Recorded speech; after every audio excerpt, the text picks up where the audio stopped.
মা, তুমি এটা কিভাবে শাড়ি পরাচ্ছ? আরে আগে দেখে নে না, পরিয়ে নি, তারপরে দেখবি, তোকে খুব সুন্দর লাগবে দেখতে। আমি এইভাবে শাড়ি পরতে চাইনি তো, আমি এইভাবে পরবো না।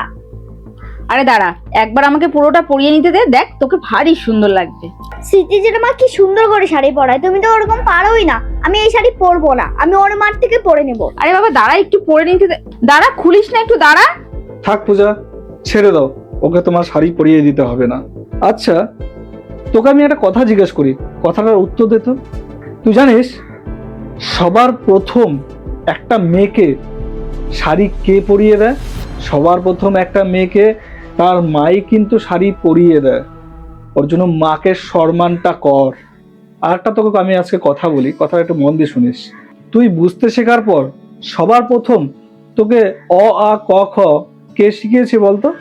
মা। সবার প্রথম তোকে শিক্ষাটা তাহলে কে দিল? মা। তাহলে তাকে তোর সম্মান করা উচিত। একদিক দিয়ে দেখতে গেলে কিন্তু সবার প্রথম যদি সরস্বতী মা তোর কেউ হয়ে থাকে, সেটা হলো তোর মা, নিজের মা। কারণ সবার প্রথম একজন সন্তানকে তার মাই কিন্তু বিদ্যা এবং শিক্ষা দিয়ে থাকে। ওর জন্য মাকে সম্মান করতে শিখ।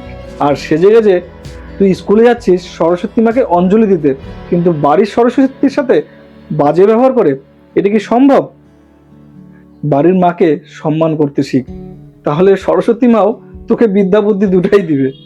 মা, আমাকে ক্ষমা করে দাও। তুমি তো আমার বিদ্যা দিবি আর বুদ্ধি দিবি। তুমিই আমার মা সরস্বতী। তুমিই আমাকে শাড়িটা পরিয়ে দাও, নয়তো আমার সাজগোজটা অসম্পূর্ণ রয়ে যাবে।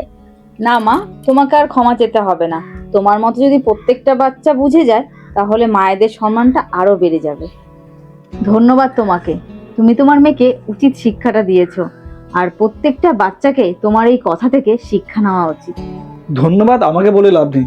প্রত্যেকটা পরিবারের বাচ্চা কাচ্চাকে এই জিনিসটা জানিয়ে রাখা উচিত যে সবার প্রথম যদি কেউ তোমার হাত ধরে অ আ লিখিয়েছে, সেটা ঠাকুর মশাই না, কিন্তু তোমার মা। ওর জন্য মাকে সম্মান করতে শিখো। সরস্বতী মাকে তো তুমি বছরে একদিনই পাবে, কিন্তু তোমার মাকে মৃত্যুর আগ অবধি পাবে। ওর জন্য মাকে সম্মান করতে শিখো। আর বন্ধুরা, তোমাদের কি মনে হয় আমার কথাটা ঠিক না ভুল? কমেন্ট সেকশনে অবশ্যই জানাবেন। আর যদি ভিডিওটা আপনাদের ভালো লাগে তাহলে অবশ্যই একটা লাইক করে ভিডিওটা শেয়ার করতে কিন্তু একদমই ভুলবেন না।